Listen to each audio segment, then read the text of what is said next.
Hello guys, today we're talking about 7 advanced phrases that English native speakers commonly use. So guys, this will really help you, and these phrases we use a lot, especially in informal situations, and sometimes we use them in formal situations as well. But I will explain which ones are informal and which ones are formal situations.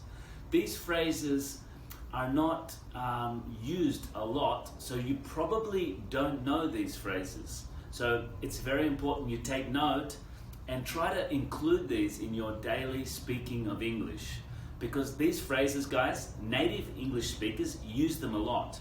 But to be honest with you, I don't normally teach these phrases in my classes. So guys, these are great phrases, take note, and I hope you enjoy the class. The first phrase, number 1, is to be paid under the table. Strange, huh? Paid under the table. What does this mean? Basically, guys, when people are paid illegally and they don't pay taxes, in English we say they are paid under the table. I think in Spanish they say pagado en negro. So we say paid in black. Sometimes it's possible they are paid in black, but it's better to say in English, the employee was paid under the table. Or you can say, they pay me under the table, or my colleague was paid under the table. That means they are paid illegally and they don't pay tax, for example. Okay, guys? That's number 1 phrase. Hired some of these guys, paid them cash under the table. The 2 phrase is to crash somewhere. To crash somewhere. What does this mean?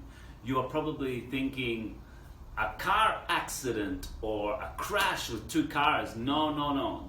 That is not it. So guys, in English we say, when we look for a place to sleep, we say, I'm trying to find a place to crash. I'm trying to find a place to sleep. We say crash, guys. So, for example, I crashed at my friend's place, which means I slept at my friend's place. It could mean I slept on his couch or I slept on his sofa. So find a place to crash is to find a place to sleep. It's very informal and we use it a lot in conversation. So when you're talking with your friend in an informal conversation, you say, I need a place to crash tonight. I need a place to sleep, yeah? Okay, good. Number 3, you can't go wrong. So guys, this is a common phrase we use, like if something is great or something is very cheap, for example, like if I bought this shirt for $1, you can't go wrong. Like it's a shirt, it keeps me warm, but for $1, you can't go wrong.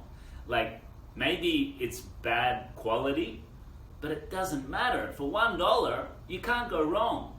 So it's a common phrase, guys, when you know something is a great option, good choice, you say, you can't go wrong, just do it, you know?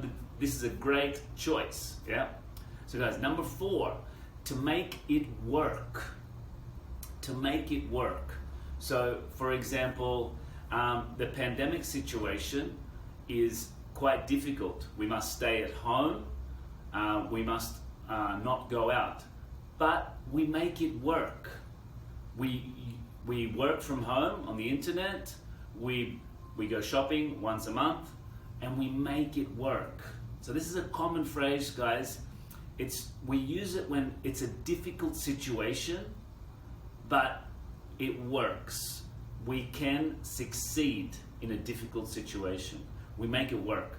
For example, maybe in my job, 3 people are sick and it's just me working and I'm very busy. I'm doing things all day, but I make it work. So I successfully do it.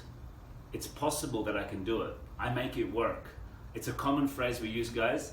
So try to use this in your daily speaking. To make it work. The next one is, where on earth? This is a great expression, guys. If you think, for example, something that you don't know, you have no idea. For example, a person comes from some place and you don't know where. You say, oh my God, where on earth did he come from? Or, for example, something happens and you don't have a clue. You don't know why. You go, why on earth did that happen? Yeah?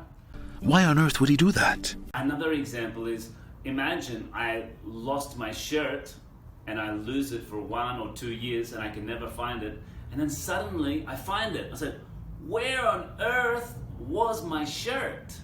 So guys, when you don't have a clue, when you don't know, zero, where or why, where on earth, and then the phrase. Okay guys? Great. 2 more phrases. Some may argue. Some may argue. So guys, we use this when we're giving a different point of view. For example, Argentina is a great, friendly place to live. But some may argue it is not very safe. Or some may argue that the traffic is really bad. Or some may argue that things are disorganized. So when you say a positive point and you want to give a negative point, or when you say a negative point and you want to give a positive point, you can say some may argue. So it's a great phrase when you want to put a positive phrase or a negative with a positive. So for example, in winter it's very cold, but some may argue during the day is very hot. For example, you can use it with negative and positive, guys, but we use it a lot with native English speaking, okay? The last one, to take something up, is to start something new. So for example, last week I took up tennis. So I'll repeat, to take something up. Last year I took up German as a language, for example. So to learn something new or to start something, you can say, I took up playing football. Basically, to start something new. Okay, guys? Remember these phrases, guys. We use them a lot in native English speaking. And please take note and try to use them daily so you can sound more like a native English speaker. Okay, guys? See you next time.